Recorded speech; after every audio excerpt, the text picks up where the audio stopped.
کیا آپ نے کبھی غور کیا ہے کہ ایک ہی بات ایک شخص کا پورا دن خراب کر دیتی ہے لیکن وہی بات دوسرے شخص پر اتنا اثر نہیں ڈالتی؟ کیوں ایک ہی صورتحال میں انسان فوراً بے سکون ہو جاتا ہے جبکہ دوسرا پرسکون رہتا ہے؟ ہارورڈ میڈیکل اسکول میں پروفیسر فیلڈمن بیرٹ کی تھیوری آف کنسٹرکٹڈ ایموشنز یہ بتاتی ہے کہ لوگ آپ کے حالات پر اثر ڈال سکتے ہیں لیکن وہ آپ کی اندرونی کیفیت کے مکمل مالک نہیں ہوتے۔ آپ کا ذہن پہلے یہ طے کرتا ہے کہ اس لمحے کا مطلب کیا ہے۔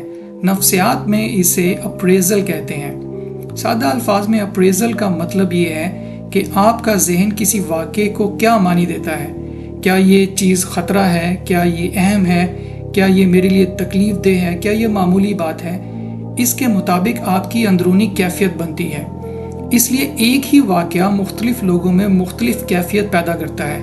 ایک شخص کسی مشکل بات کو سن کر ٹوٹ جاتا ہے، دوسرا اسی بات میں سیکھنے کے موقع ڈھونڈتا ہے، تیسرا اس بات کو اتنی اہمیت نہیں دیتا۔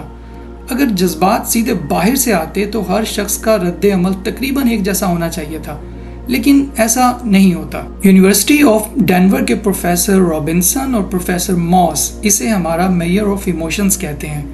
ذرا فطرت کی ایک مثال سوچئے، ایک ہی دھوپ برف پر بھی پڑتی ہے، مٹی پر بھی اور پتے پر بھی۔ برف پگھل جاتی ہے، مٹی گرم ہو جاتی ہے اور پتا اسی روشنی میں اپنی نشو و نما کرتا ہے۔ دھوپ ایک ہی ہے مگر رد عمل مختلف ہے۔ فرق دھوپ میں نہیں ہے بلکہ اس چیز میں ہے جو اسے وصول کر رہی ہے۔ انسان کے جذبات بھی اکثر اسی طرح کام کرتے ہیں۔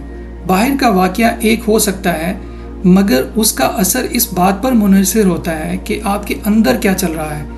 آپ کے خیالات کیا ہیں، آپ کی یادیں کیا ہیں، آپ کی توقعات کیا ہیں، آپ کی اندرونی مضبوطی کتنی ہے اور آپ کا ذہن اس لمحے کو کس نظر سے دیکھ رہا ہے۔ ہمارا دماغ صرف باہر کی دنیا کو ریکارڈ نہیں کرتا جیسے کوئی کیمرہ تصویریں محفوظ کرتا ہے۔ دماغ ایک پریڈکشن سسٹم بھی ہے، یعنی وہ صرف یہ نہیں دیکھتا کہ کیا ہوا بلکہ وہ یہ بھی اندازہ لگاتا ہے کہ اس کا کیا مطلب ہے، اس کے بعد کیا ہو سکتا ہے اور مجھے اس بات کا کیا جواب دینا چاہیے۔ اس لیے کبھی کبھی ایک بہت چھوٹی سی بات ہمیں ضرورت سے زیادہ بڑی محسوس ہوتی ہے، کیونکہ کبھی ایک سادہ سا واقعہ کسی پرانے خوف کو جگا دیتا ہے۔ اس لیے باہر کیا ہوا اتنا اہم نہیں جتنی آپ کے اندر کی کیفیت ہے۔ آپ کی اندرونی کیفیت آپ کی کمزوری نہیں ہے، وہ آپ کی ہے۔ اس پر کنٹرول آپ کی طاقت ہے، کیونکہ جب آپ یہ سمجھ لیتے ہیں کہ آپ کا ذہن آپ کی کیفیت بنانے میں حصہ لے رہا ہے تو آپ یہ بھی سمجھ لیتے ہیں کہ اس اندرونی نظام کو تربیت دی جا سکتی ہے۔ نیورو سائنس میں ایک بہت اہم تصور ہے جسے ہم کوگنیٹو ری اپریزل کہتے ہیں۔ اس کا مطلب یہ ہے کہ آپ واقعات کو ایک بہتر نظر سے سمجھنے کی کوشش کریں۔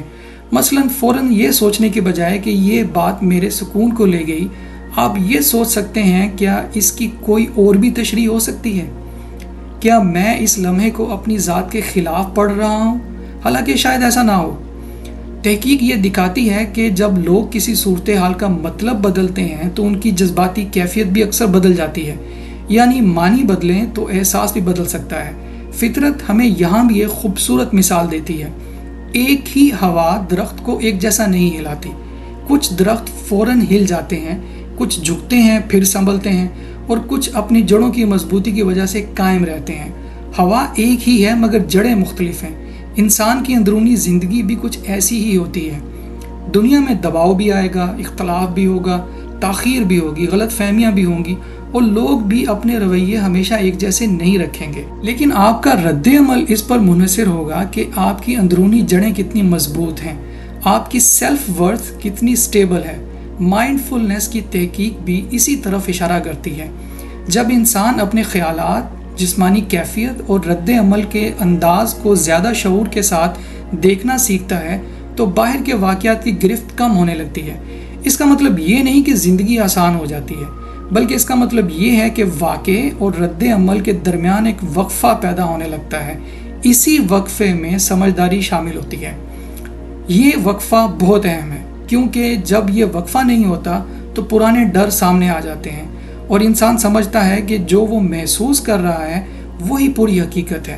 لیکن جب شعور بڑھتا ہے تو آپ آہستہ آہستہ یہ دیکھنے لگتے ہیں کہ یہ لمحہ میری پوری حقیقت نہیں ہے، میرا پہلا رد عمل ہی میرا آخری راستہ نہیں ہے۔ جو میں محسوس کر رہا ہوں وہ سچ تو ہے، مگر وہ مکمل سچ نہیں ہے۔ اور یہی وہ جگہ ہے جہاں انسان بدلنا شروع کرتا ہے۔ وہ باہر کی دنیا سے بھاگتا نہیں بلکہ اپنے اندر کی دنیا کو سمجھنا شروع کر دیتا ہے، اور یہ سیکھتا ہے کہ ہر بات کا فوراً دل پر لینا ضروری نہیں، ہر کمی کو اپنی قدر سے جوڑنا ضروری نہیں، اور ہر بے سکونی کو اپنی حقیقت مان لینا بھی ضروری نہیں۔ آہستہ آہستہ انسان کو سمجھ آنے لگتی ہے کہ اصل طاقت دنیا کو خاموش کر دینے میں نہیں بلکہ اپنے اندر والے شور کو سمجھنے میں ہے۔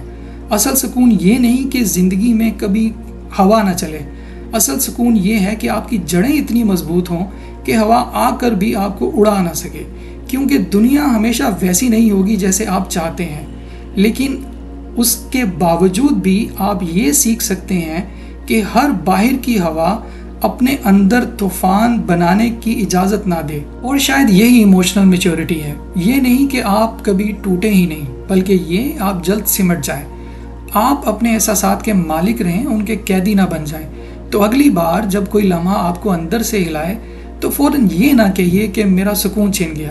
ایک لمحہ رک کر خود سے پوچھئے، میرے ذہن نے اس کا کیا مطلب بنایا، اور کیا میں اس لمحے کو اپنے اوپر حکومت دینے جا رہا ہوں؟ کیونکہ آپ کی کیفیت آپ کے اندر بنتی ہے، اور جو چیز آپ کے اندر بنتی ہے اسے سمجھا بھی جا سکتا ہے، بدلا بھی جا سکتا ہے، اور بہتر بھی بنایا جا سکتا ہے۔ اگر آپ کے اندر سکون پیدا کرنے کی طاقت موجود ہے تو پھر آپ اب تک باہر کی دنیا کو یہ اختیار کیوں دے رہے ہیں کہ وہ آپ کے اندر کی حالت طے کرے؟